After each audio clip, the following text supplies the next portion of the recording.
Hey, peace, family. This is Darnell Gabriel from Revolutionary Sword. Peace and blessings from God our Father and the Lord Jesus Christ. Listen, I just wanted to jump on real quick and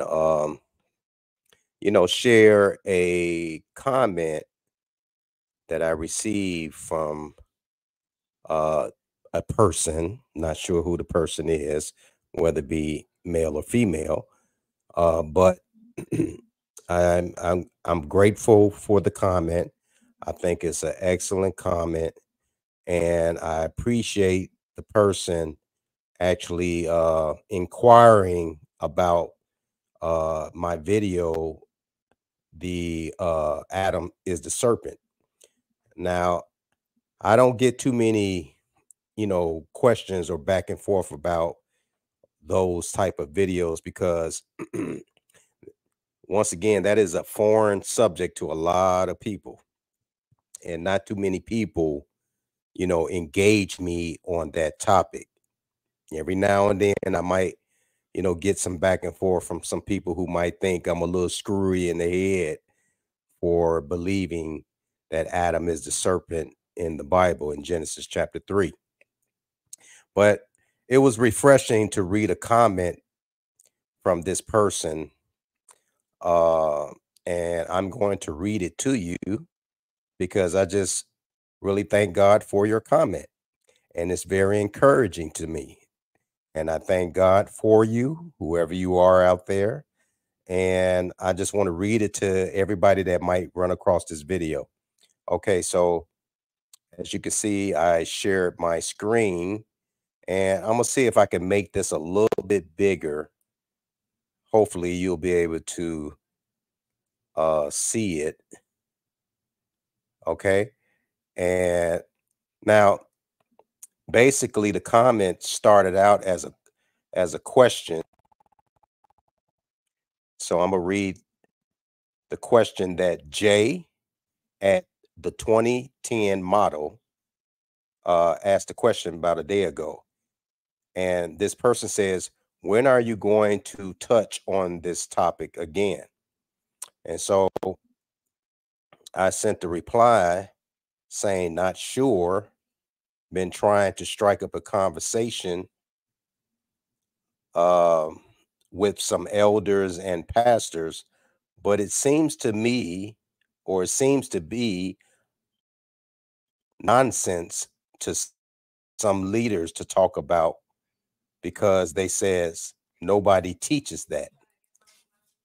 And I got a little emoji sign with my hand over my head. Believe it rattles the core of what the doctrinal belief is, which they don't want to abandon. But if you have a question, I can create a video around it. Just let me know. Appreciate the interest. Not many people are comfortable talking about a Bible subject they're not familiar with. Shalom. And so I pretty much kind of just left it there. I didn't know whether the person was going to respond back or not, but Jay at the 2010 model did respond.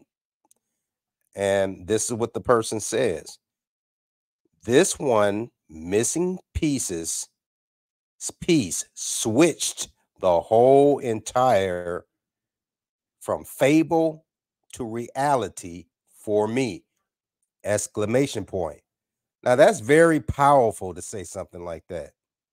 And I thank God, I praise God because I do not believe it or not, I do not receive too many comments like this. So you're pretty much the first person that actually said something that powerful. I want to read that again. This one missing piece switched the whole entire Bible from fable to reality for me. And guess what? I can relate to that comment. I sure can. And the reason why I can relate to that comment is because when I first learned of this subject matter of Adam being the serpent versus what I've learned growing up in church about a war in heaven, about one of God's angels want to take over God's kingdom and being kicked out of heaven and, you know, becoming Satan, the devil, and possessing a snake and deceiving Eve, so on and so forth. It became more of uh a fable to me, the story that I learned growing up at church. And when I heard this gentleman John Anderson explain out that Adam being the serpent, I was like, well, dang, this seems more realistic from a biblical perspective than what I was taught growing up about a supernatural being that is warring with God and, causing us to, be tempted and tested and trying to get us to sin against God. That became more and more like, well, pretty much it is a fable now. But the bottom line is I can really, really relate to your comment, Jay, at the 2010 model. So let me finish reading this wonderful person's comment. They definitely don't want to touch on this subject because it explains a very deep truth they don't want to explore or expose. And you know what? I agree with you. I totally agree. And you know what, Jay at the 2010 model, believe it or not, before me even reading or even knowing that you commented or asked a question about the video, me and my wife was actually talking about that. We was talking about, you know, uh how meaty the subject matter is when I talk to people about it. And my wife actually was warning me or saying you should use a little wisdom when you're, telling people about, what you believe. And it's not something that you should like abruptly bring up on in a conversation. In other words, kind of, you know, let people get to know you a little bit better and then understand, some of the things that you believe outside of Adam being the serpent. Because once I bring that up, then that kind of makes people a little, uh, shaken. Like, what do you mean? And I had to say, well, I don't want to feel like, I got to be apprehensive about sharing uh my understanding or even telling people, well, I used to believe in the fallen angel theory, but now I don't, and I believe that Adam is the actual serpent that deceived his own wife. And so my wife said that is such a meaty subject that it kind of shakes people up. And I agree it does, but at the same time, I don't want to feel like I got to be apprehensive about, saying this is what I believe. Now, I did tell her that if I do, tell people that I believe that Adam is the serpent and they start to inquire more, I told her that I would say, look, you know, I got to warn you because if you want to talk about this subject matter, then you got to be prepared to have a little open mind and be ready to go down a real, real deep rabbit hole. And so I told her that. But the bottom line is, I do agree with you pertaining to what you just said in this comment. They definitely don't want to touch on this subject because it explains a very deep truth they don't want to explore or expose. They need fear the operate and keep their audience while staying in their overseers' good graces.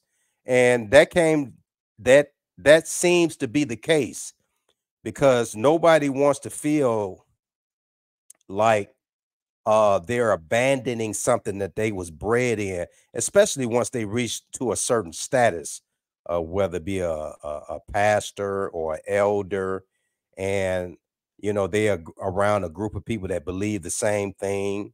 And then also, uh yeah, that do have a streamline of fear attached to it, fighting against something that you can't see, and you don't know what this entity is doing, plotting, planning, and scheming against you day in and day out. And it causes fear to run to God and so on and so forth. So I do agree with you. And I remember when I let go of that old knowledge that I had, and it made me feel like, wow, I don't have to even worry about some supernatural being that's smarter and stronger and more deceptive than any human being that I could ever come across, plotting and planning and scheming to, destroy me. No, I felt a big relief from that, because I realized when it come down to it, everything is based off of my decision making. If I obey God, it's based off because I choose to obey God. If I don't obey God, it's based off of me choosing not to want to obey God. Period. So everything is based off of my own decision making, and I don't have to worry about some other supernatural power out there besides God Himself that I have to wrestle with. Do you understand what I'm saying? But nevertheless, let me finish this. And this person goes on to say, I notice how in a few of your discussions with others, okay, with others, they were immediately distraught and just were not open-minded about the subject at all. And that's true. And you know what? Most of the time it's like that when I, have that type of dialogue with people, because nobody nobody talks about this, right? And believe it or not, you know, I found it to be pretty awesome that God allowed me to run across a gentleman called John Anderson that brought this to my knowledge. And guess what? There are other people that believe the same thing I believe. It's just a very small group of people. And the information is so hidden that it takes somebody to make a little noise to get somebody's attention to say, hey, did you know anything about this type of understanding? So yeah, I mean, it most definitely rattled people's mind. I could see it in their face, I could see it in their eyes. And when I start to ask them questions, the majority of the time they have to say yes, but then they go back and start shaking their head no, because their doctrine is got a hold on their mind. And it takes a minute. It takes a minute for that type of understanding to seep in and dismantle everything that you've learned. But you have to want to dig into it and understand it and allow it to free your mind from that old way of thinking. So yeah, I most definitely agree with you on that. And this person goes on to say they definitely didn't want to hear your definitions and deflected or shifted the conversation. And that happens all the time.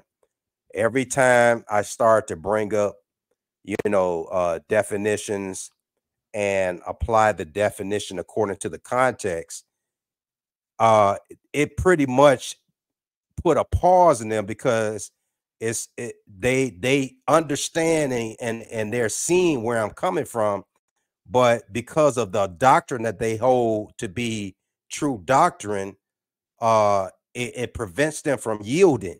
so they had to put up a little fight about it.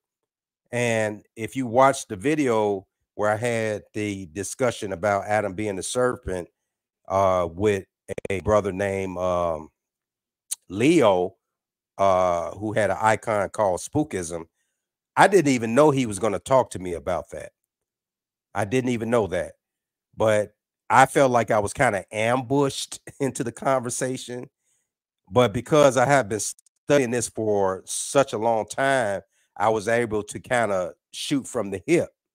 Now, I did not get to say everything that I wanted to say because, you know, one thing that I said to them is that if you don't slowly uh, learn this, dissect this, and digest this, then you're not going to get it.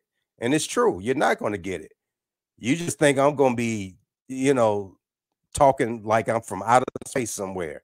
So the bottom line is, yeah, the result of the whole conversation is they was doing a lot of deflecting, but then they had to bend to some of the things that I had to say because they could see the truth in what I was saying. They just didn't agree with how I was applying it because they kept saying this was you know, semantic range. You know, semantic is basically, you know, how you use in the definition, but they seeing using the excuse me, definition according to what they consider to be semantic range. Like if I say uh Adam is a beast, then I could take that word beast and apply it to, you know, Cain killing his brother Abel. And now they can't deny that Cain killed his brother Abel, and that was like beast-like. That's heartless, right? Because when you watch wild animals kill other animals, there is no mercy, right? There is no mercy. So they couldn't deny that. That was animalistic like. That was beast-like. So I thought that was every time I listened to that conversation, I started laughing because I understand that they couldn't shake that, you know, because it was applied in a way that they couldn't deny it, even though they don't agree because they feel like, no, this can't be what it is because they got their own doctrine held to be true in their mind. Okay, but I thought this was a great, great comment, and I love this comment, and I'm gonna cherish this comment for the rest of my life. But I did say if you had a question, Jay at the 2010 model, that I will create a video around your question, and I tend to make this video. I don't even know how long I'm in right now. I'm 18 minutes in. Okay, but I'm not going to make this a long video. So I'm gonna read your question and then I'm going to answer your question with, you know, some scriptures. But your question was, okay, my question would be, do you believe Adam and Eve possibly created a hybrid or a son outside the law of creation? Now, I would have to ask you a question in more detail about what do you mean outside of the law of creation, because when I hear the law of creation, to me that says natural law, right? Natural law. So everything that we see now is natural law, like gravity is natural law. The way we desire things, that's natural law. Like appetites, that's natural law, right? So when you say outside of the law of creation, I'm assuming that you mean natural law, okay? But to be straight to the point, no, I do not believe Adam and Eve created a hybrid son or a hybrid son outside of the law of creation. I do not see that. I do not read that in the scriptures. And I'm going to show you why right now. Okay. So what I'm going to do is I'm going to unshare this screen. Give me 1 second. Unshare screen. And I'm going to bring up my Blue Letter Bible. Okay. I really appreciate you engaging me and asking me this question. I think it's a good question. Okay, so here's my Blue Letter Bible. All right. Now, the question kind of reminds me of, I don't know if you was alluding to like, the serpent seed doctrine. And if you watched any of the rest of the videos, I talked a little bit about the serpent seed doctrine. But anyway, just to give you a brief breakdown, the serpent seed doctrine is basically a doctrine where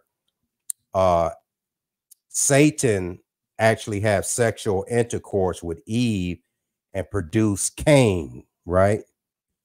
And then turns around and have sexual intercourse with Adam and produce Abel. Thus, you have the wicked seed, and then you have the the righteous seed, and thus that would be the serpent seed doctrine. Now, in the video that I did around that, I said I don't agree with that, and most of the Christian world actually do not agree with that. Okay, and it's based off of Genesis chapter 4. Now, if you remember in Genesis chapter 3, God said that he would create enmity between the serpent seed and the woman seed, right? The serpent seed and the woman seed.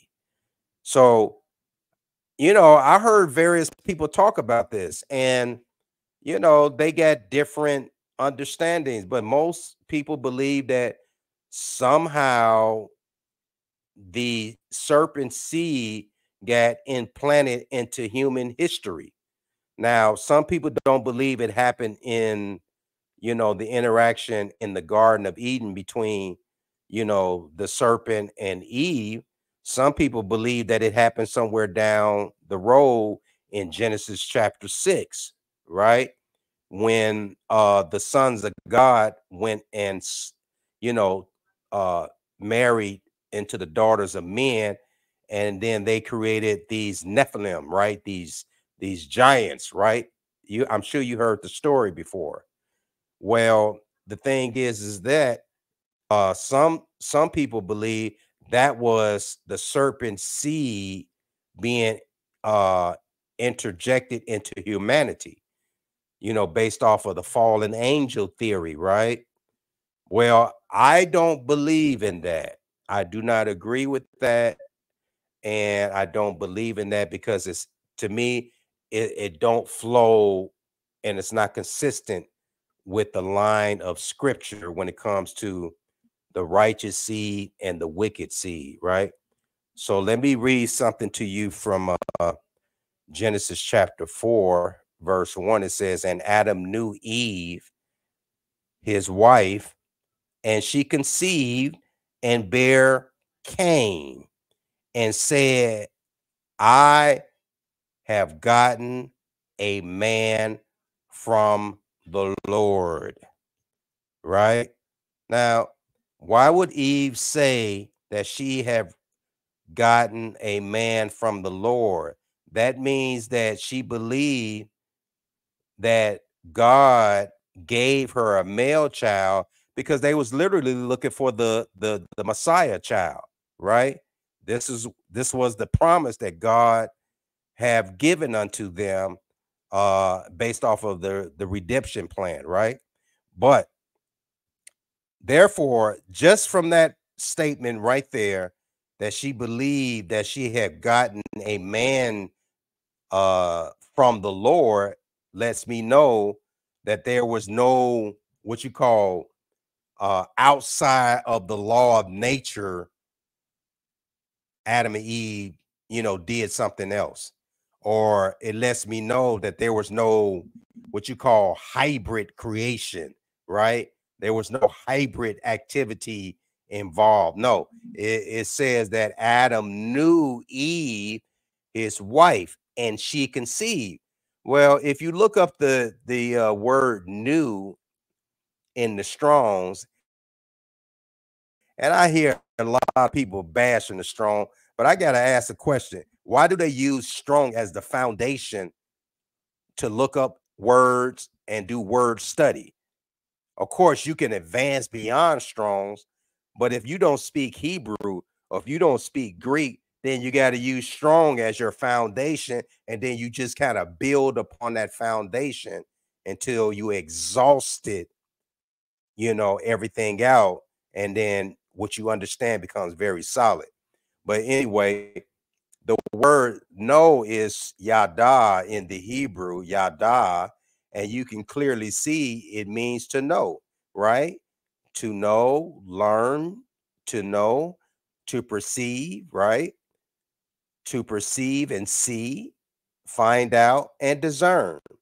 Now, I don't want to run down all this list, but it also goes to say to know, be acquainted with, to know a person carnally, right? Carnally. Well, we know what carnal is. That's pertaining to the flesh, right? The physical man. Now, everything ain't always based off of sexual expression, right? You could just know somebody, like when you become friends with somebody, that don't have to necessarily be a sexual intercourse or anything like that. No, it's just based off of you having a relationship with somebody. Y'all do things for each other. Y'all go places with each other. You come to, know them, right? Or discern their character and their nature, right? You know them by experience, right? But according to the text, though, it says that Adam knew Eve, right? And she conceived and bore Cain. So that lets me know that it's not just a regular type of relationship. It's not just a regular type of carnal relationship. No. When you go further down, and I'm going to go into the genus lexicon, and I'm going to show you something else. I'm gonna go down a little bit. Okay. And here, where you see number 3, it says to know, to become acquainted with anyone, right? So that's basically a basic understanding. To know, to become acquainted with anyone. All right. And then it gives some scriptures, Deuteronomy 9:24. You can look that up. As a country, right? Numbers 14:31. Often put, now listen to this, often put by a euphemism. Now, I had to look up a euphemism. Euphemism is basically a word that is used in place of another word that might be a little bit more embarrassing to use, right? Like what they're saying right here. A euphemism, when you use the word to know or to become acquainted with, that's a euphemism to express sexual intercourse of a man to know a woman, to lie with her. Genesis 4:17 and 25, right? 1 Samuel 1:19, also as applied to crimes against nature. Genesis 19:5. Okay. Now, did you catch that? It says crime against nature. That would mean natural law, the natural law, the natural way of God, ordained things to go. Okay. So read Genesis 19:5, and then you will understand what that means. Crimes against nature. Now, this is from the lexicon, right? So they let you know that based off of the verse in Genesis chapter 4, yada means that he knew her carnally in a sexual way, right? Also connected to that, yada is eth, which is a particle, right?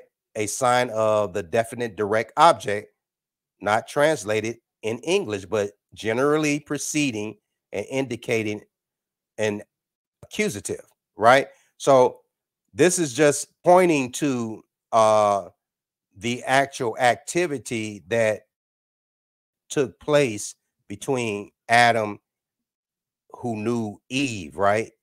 Adam, who knew Eve. Eve is the object, right? His wife. And then it says she conceived. So, I mean, I know everybody knows what conceived in, unless you are, a person that is like an infant, a child. A child don't know what a conceive mean, but most adults and teenagers, young adults know what conceive means. But we're going to look it up just for those that may not know. So we're going to look up conceive. Conceive is hara, to conceive, become pregnant, bear, be with child, be conceived, progenitor. So that is according to natural law, because we see humans and animals get pregnant all the time. That's according to natural law, right? The etymology seems to lie in idea of swelling, kindred, right? Kindred of the man by whom she conceives, Genesis 38 and 18. So yeah, Adam actually got Eve pregnant, and they conceived Cain, right? Who Eve said, I have gotten a man from the Lord. The word Lord is Yod He Vav He. We know that's the tetragrammaton for, the Heavenly Father. Okay, so nothing here about a hybrid. So we can't say that Adam and Eve actually, did something outside of the law of creation and created some type of hybrid species. No, we can't say that. Now, I'm going to show you something else that will kind of help solidify what I'm saying. And when you go into the treasury scripture knowledge of the Blue Letter Bible, which they line it up for you perfectly, you can clearly see that in Numbers 31:17, it says, now therefore kill every male among the little ones, and kill every woman that have known. That's that word euphemism, right? Euphemism. Known a man, meaning like sexually live with a man by lying with him. Well, we know that's sexual intercourse, right? It's talking about killing children and killing women that have known a man, lying with him. Okay, that's Numbers 31 and 17. And of course, Genesis 4 and 25 says, and Adam knew his wife again. Right? There go the word no, a euphemism for having sexual intercourse with his wife, Eve. And then it goes on to say, she bare a son and called his name Seth. For God said, she have appointed me another seed instead of Abel, because who killed Abel? Cain. Cain slew Abel. So we know that Cain is the first murderer on the earth. Now, if you want to say That's hybrid because God never introduced murder. No, God never did introduce murder. It was a human being that introduced murder to the planet, right? So, and we know that Cain is the son of who?